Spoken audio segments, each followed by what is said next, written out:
बुढ़ापे में क्या होता है जानते हो? शक्ति कम होती है पर एक चीज ज्यादा होती है। बताओ क्या? बताओ बुढ़ापे में ज्यादा क्या होता है? आप बताओ। हैं?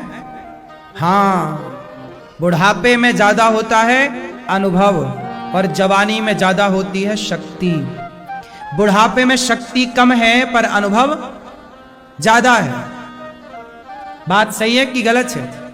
इसलिए जवानी को कहते हैं अंधी और बुढ़ापे को कहते हैं लंगड़ा।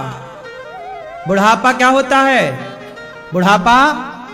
बुढ़ापा लंगड़ा होता है। बूढ़ा आदमी कहां चल पाता? ठीक से पकड़ के चलना पड़ता है, लाठी आ जाती है, बौकर आ जाता है, लेकिन वो भले चल नहीं पा रहा है पर उसका ज्ञान आपके 25-50 साल, 30 साल, 40 साल के लोगों से कई गुना ज्यादा है। तो जवानी है अंधी और बुढ़ापा है एक जंगल में लगी आग, एक गांव में लगी आग, सारे लोग गए भाग, पर 2 लोग जलने को मजबूर थे। एक अंधा उस आग में जलने के लिए मजबूर था। अंधा जाए कहां, उसे रास्ते नजर नहीं आया। और दूसरा लंगड़ा जा तो सकता था लेकिन कहां जाए, वो बेचारा आग उसकी ओर भागी चली आई और वो दोनों लोग मरने के लिए मजबूर हो गए। कौन कौन मजबूर हो गए आग में जलने के लिए? अंधा और। अब आप मुझे बताओ कि ये लोग आग से बच सकते हैं कि नहीं? अंधा और लंगड़ा कैसे हो जाए? बता, कैसे करें कि ये दोनों बच जाएं? अंधा भी बच जाए और लंगड़ा भी, क्या करें? बिल्कुल सही कहा आपने कि जो अंधा है, जवानी क्या होती है? अंधी। तो आंख नहीं है पर पांव तो है। और बुढ़ापा होता है तो जवान क्या करे? बूढ़े को बिठाए अपने कंधे पर, तो आंख हो जाएगी बूढ़े की और पांव हो जाएंगे जवान के, तो दोनों आग से बच गए। यही आग इस समाज में लगी है कुसंग की, कुविचारों की, क्रोध की, लोभ की, मोह की अग्नि में सारा संसार जलने को तैयार है। बचना चाहते हो तो कैसे बचें? अंधे लोग नहीं बच पा रहे हैं क्योंकि अंधे भी इस आग में जल रहे हैं। अंधे जल रहे हैं ना, क्रोध की आग में, सुसाइड की आग में, लिविन की आग में। और बूढ़े भी जलने के लिए मजबूर हैं। बूढ़े लोग वृद्धाश्रम में खदेड़े जा रहे हैं। बूढ़े भी अपमान का शिकार होते चले जा रहे हैं, अवहेलनाएं होती चली जा रही हैं। दोनों आज की समाज की लगी आग में दोनों जलने के लिए, जवानी भी जल रही है और बुढ़ापा भी। यदि दोनों को बचाना है तो दोनों को एक दूसरे का साथ देना पड़ेगा। कैसे? कि जवान अपने ऊपर बिठाए बूढ़े को। मतलब ये हुआ कि बेटा पांव तुम्हारे हो, रफ्तार जवानी की हो, पर ज्ञान बूढ़े का हो। कोई भी काम करो बूढ़ों से सलाह करके करो। कोई भी निर्णय लो, ज्ञान किसका हो? बूढ़े के पास पांव नहीं है पर बूढ़े के पास दिमाग है। आपके पास पांव है पर दिमाग नहीं है। जवानी में दिमाग कम है पर चाल अच्छी है जवानी की। तो चाल जवानी की चाहिए, चाल अच्छी हो, पर ज्ञान किसका हो? बुढ़ापे का। क्यों जी, बात सही है? यदि दोनों एक दूसरे, आजकल क्या हुआ कि जवानों ने बूढ़ों का कर दिया अपमान। आजकल बूढ़े को कोई नहीं रखता, बूढ़ों को भेज देते हैं वृद्धाश्रम। जवान जवान घर पे हैं। अरे तुम जवान हो तो थोड़ी गुजारा होगा। बूढ़ा होता है ना तो उसके ज्ञान से गाड़ी चलती है। एक क्या हुआ है कि लड़के का हो नहीं रहा था ब्याह, तो वो लड़का एक लड़की वाले के घर पहुंचा। भाई साहब मेरा ब्याह आपकी बेटी से हो जाए तो बड़ा अच्छा हो। तो लड़की का बाप मान गया, बोला ठीक है मैं अपनी बेटी का ब्याह तेरे से करूंगा, परंतु शर्त है कि तुम जब मेरी बेटी से ब्याह करने आना तो किसी बूढ़े को मत लाना, किसी भी बुढ़े को मत लाना। हाँ मत लाएं, नहीं लाएंगे।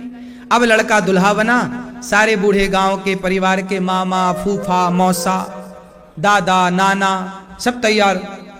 आज हाथ जोड़ जोड़ के मना रहा, फूफा मत जाओ, मना किया ससुर ने बूढ़े को मत लाना, आप मत चलो। सब मान गए पर नाना नहीं माना। नाना बोला मैं तो चलूंगा। अरे नाना जी आप ब्याह नहीं होने दोगे? नाना जी बोले मैं चलूंगा। अच्छा कैसे चलोगे? तो नाना जी बोले अच्छा एक काम करना, तू मुझे डिग्गी में घुसा ले, निकालना मत, पर मैं चलूंगा जरूर। नाना को कर लिया डिग्गी में, बारात चली। लड़की वालों ने भेजा किसी को कि जाओ देखो कोई बूढ़ा तो नहीं आया। पूरा देखा गया, एक भी बूढ़ा नहीं था, सब जवान जवान लड़के थे वहां पे, जवानों की फौज थी। तो लड़की के बाप ने कहा, उन सारे जवानों को बिठाया जितने बारात में आए थे, दुल्हा को बिठाया और दुल्हा के दोस्तों को, सब परिवार को, सुनो मैं अपनी बेटी का ब्याह तब करूंगा जब ये नदी में, ये देखो क्या बह रही है बगल में नदी, इस नदी में क्या बह रहा है? पानी। जब तक तुम पानी की जगह दूध की धार नहीं बहाओगे, भाई जितना पानी बह रहा जैसे वेग से, ऐसे ही जब दूध तुम बहाओगे तब मैं अपनी बेटी का ब्याह तुम्हारे संग करूंगा। अब लड़का बोला हे भगवान इतना दूध कहां से लाएं कि नदी में पानी की जगह दूध बहे।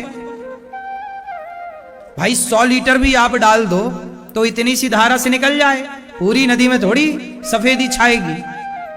लड़की के बाप ने बोला एक काम करो, फिर अपनी बारात उठाओ और जाओ, हम नहीं करेंगे तुमसे बेटी का ब्याह, तुम्हारे पास ज्ञान नहीं है, तुम पहले नदी में दूध बहाओ। अब बहुत दिमाग लगाया, सारे जवान थे। अब जवानों के पास कहां बुद्धि होती है ज्यादा, जवानी में बुद्धि कहां काम करती? जवानी में तो केवल खाओ पियो मौज करो दिखता है। क्या दिखता है जवानी में? खाओ पियो और मौज करो। मौज भी क्या, लिव इन कोई मौज कहते हैं ये लोग। तो लड़के बारात वापस जाने लगी, चलो भैया बारात चले। अब जब बारात वापस जाने लगी तो लड़का बोला अब नाना जी को निकाल लो डिग्गी से। अब जब हो ही नहीं रहा तो काहे डिग्गी में बैठे, आगे बैठ के चले सीट पे। नाना जी को निकाला, नाना जी बोले कहां दुल्हन, हमें दर्शन कराओ बहू के। अरे काय की दुल्हन, काय का ब्याह है। वो ससुर जी फैल गए, बोले शादी नहीं करेंगे तुमसे। नाना जी बोले क्या हुआ? अरे बोले कह रहे हैं कि नदी में पानी की जगह दूध बहाओ। कैसे बहेगा? नाना जी बोले बस इतनी सी बात, इतनी सी बात के लिए तुम शादी तोड़ के जा रहे हो? चलो जाओ, कह दो लड़की के बाप से कि हमने दूध की व्यवस्था कर ली है, तुम बस नदी को खाली कराओ जल्दी।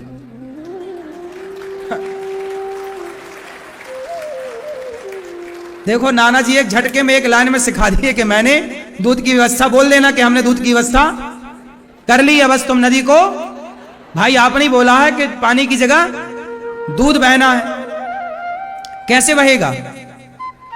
हमने कर ली व्यवस्था। अब जाके बोला गया लड़की की बात, सुनो भैया हमने दूध की व्यवस्था कर ली, आप फटाफट नदी खाली करवाओ। ना तो नदी खाली हो सकती थी, ना तो दूध की धार बह सकती थी। लेकिन तर्क को तर्क से काटा गया। अब ये समझ किसके पास थी? इतने सारे जवानों के पास नहीं थी, पर एक बूढ़े के पास थी। बूढ़े के पास जीवन का अनुभव होता है।